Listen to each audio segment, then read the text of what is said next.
Hello and welcome to another lesson, this time in engagement patterns, and we're looking more specifically at the participation among different social groups. So a reminder, the yellow text boxes are referring to the tasks for students, the green text boxes are the note-taking sections for students, the blue text boxes are differentiation tasks, and the red text boxes are the teaching and learning strategies and ideas for the practitioner. So in regards to this topic, the syllabus requires us to know first and foremost what we refer to as an engagement pattern. So what do we mean by that term, engagement pattern? And then we need to identify the different social groups in society, okay, and the factors that impact on their participation in sport. And then finally explain those participation figures. Okay, so is it in a positive way or negative way in regards to those social groups? How much do they participate? So let's get going. So first and foremost, when we think about participation, it is, the government's role to ensure that it provides as much opportunity for all people to participate in sport. And when we think of engagement patterns, we're talking about the trends. Okay, what patterns can we see in regards to the involvement in sport on specific groups? And research generally tends to suggest that participation changes between different social groups. Okay, so pause your video here for now. Your kind of social group is as a young adult or a child, really, at the moment in regards to the age of 5 to 18. So what do you think the government requirement is for you in regards to physical activity? How much should you be doing?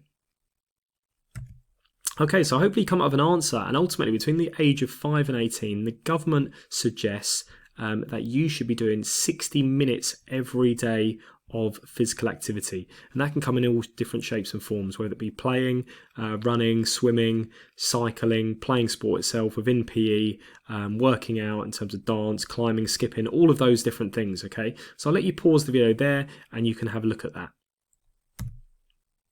So when we think of social groups, what we mean by a social group is a group of people who interact with one another, and ultimately they might share the same similar characteristics and have a sense of togetherness and unity.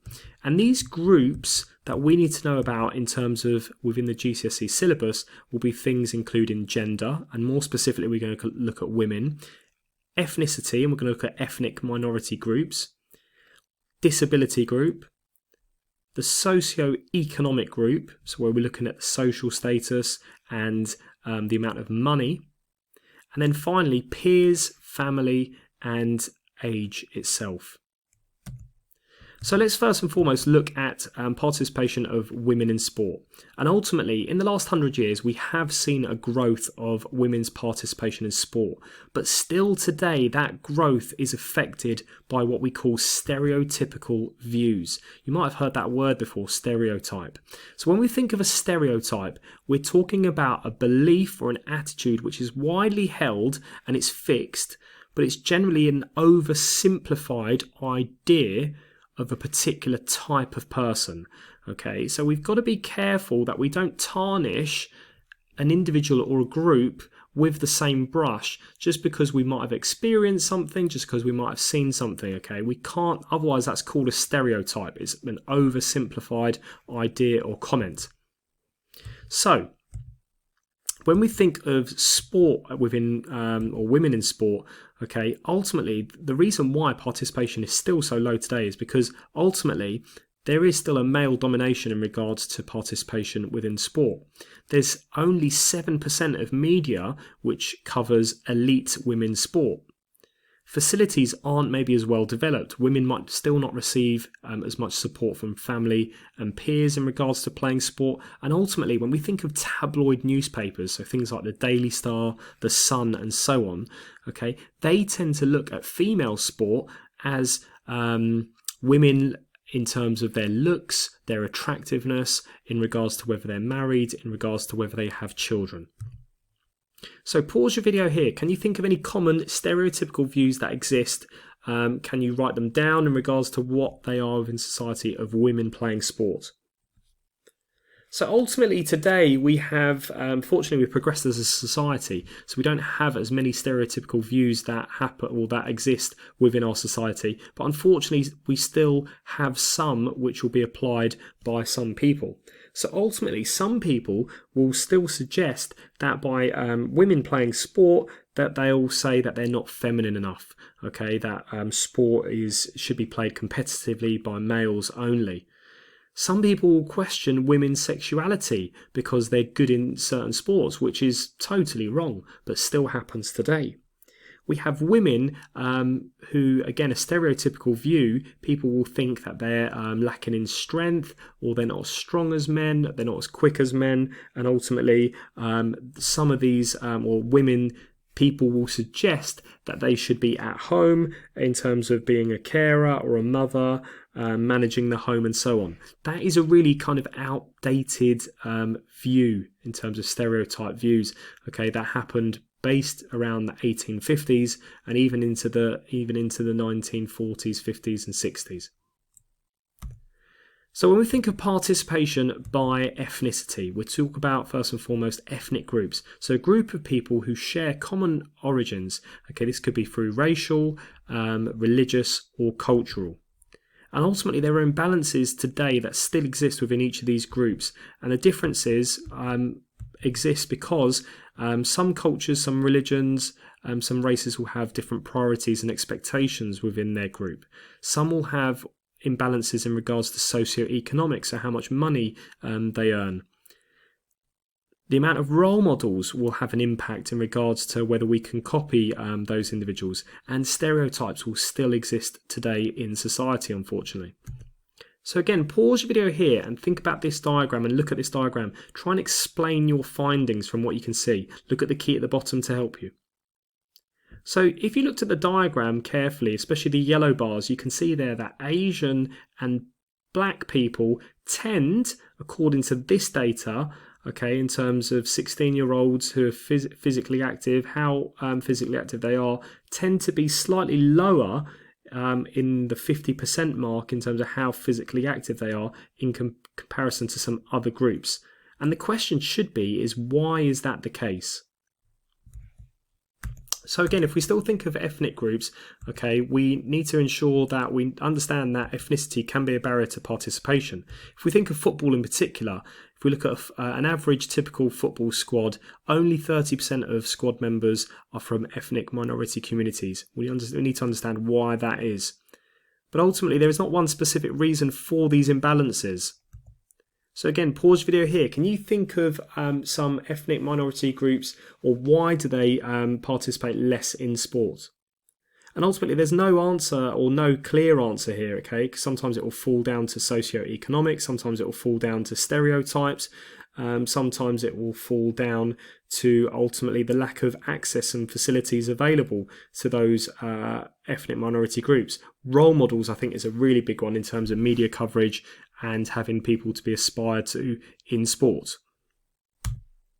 So when we think about disability, again, we need to know what that word disability means. We talk about the physical, the mental condition that limits a person's movement, senses, or the activity themselves. And we have to realise that actually some disabilities can actually hinder and hamper us and being not able to participate overall. But ultimately, we can categorise disability into three. Mobility, so whether we can actually move on our feet. Sensory, in terms of hearing, sight and so on. And mental, in terms of our cognitive function within our brain. Can you just give some examples of different disability sports? So one example I've got here in terms of the picture is something called boccia. Really worth looking up on YouTube if you want to, but you should have come up with a few other sports. If you think of the Paralympics, there's lots of different events you could have mentioned there. You've got things like wheelchair basketball, wheelchair rugby. You'll also have blind cricket, for example, blind football. Okay, so there's lots of different disability sports out there. So we need to think about this question here. So what is the best way to provide opportunities for that disability group? Is it through integration, so bringing all groups together, able-bodied and those that are disabled, or is it through separation, so keeping that disabled group isolated so that they can focus on their specific sport and the more able can focus on theirs? And ultimately, fortunately, we live in an inclusive society. We try and bring different groups of people together. Okay, and ultimately, when we think of that word integration, it's involving the full participation of people in community life. And we can adapt sports. So we can think about how can we adapt a competitive sports for individuals with different disabilities. And we can do that through things like modifying and changing equipment, changing some of the rules, which can make those sports more inclusive. So can you think of any adapted sports? And once you've done that, look at that differentiation task. That's an extension task for you. Try and think of a sport. You can either create your own or think of a sport that already exists and draw some diagrams and make up some new rules in terms of how you could adapt it for a disability group. So examples you could come up with in terms of adapted sports. Again, we talk about blind football, blind cricket. Okay, those two specific sports are very well adapted from the sports that we see today. You may have come up with more examples as well, which is fantastic. When we think of socioeconomic group, we need to understand what that word socioeconomic means. We talk about a group which is placed within society, and this might depend on a number of factors, including the job, so their occupation, their education status, how much money they take in terms of income, so what's their wealth like, and obviously where do they live. All of those things can have an impact. And ultimately, not all, but many ethnic minority groups tend to have a low disposable income, which can impact on the types of sports that they play. Sports like football and athletics don't tend to be that expensive to play. Okay, so that's why we see actually more ethnic minority groups in these sports than some others. Can you think of some sports which are more expensive to play? And can you think of any ethnic minority role models within these sports? So a good example in terms of expensive sports would be things like tennis and golf.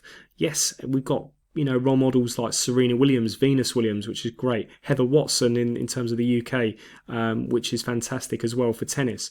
When we think of golf, okay, there aren't too many out there. We think of Tiger Woods as a prime example in terms of being a key role model for ethnic minority groups. And hopefully you can think of one or two others from other sports that you may have written down as well. So when we think of participation among friends and family, first and foremost, we need to know what this idea of post-school dropout is. So we know PE is compulsory until 16, but ultimately after 16, so once we finish year 11, participation among girls in particular significantly drops, okay, in regards to physical activity. Why is that? I'm going to ask that question in a second. We can also see participation tends to be lower among older people. That kind of makes sense when we think of our physical capabilities get, obviously decrease as we get older. So on the whole, older people generally reduce the amount of team activity sports that they play especially. But friends and family can have a big impact in terms of positive and negative impacts on participation, as we'll look at in a second. So those two questions for you to answer. Pause the video here. Explain how family can influence our participation in sport, and why is there a post-school dropout among 16-year-olds. So when you talk about the family influencing sport participation, think about your own parents or your brother, sister, uncle, whoever it was who may take you to some of those venues, sit with you, watch the training. They're taking up a good portion of their life and their time to support you and encourage you in that participation. When we think of post-16 dropout, why is that? Females, by the time they get to 17, 18, they might be going to A-levels university, might be in a mixed setting, so there's more interest in terms of socialising with other boys and girls rather than playing sport. And we have other issues as well in terms of socialising, alcohol and so on, which can have an impact in regards to that post-school dropout. We also need to understand what we mean by a role model and a peer. So a role model is someone that we look up to and is an example that we can copy, and a peer is obviously someone that's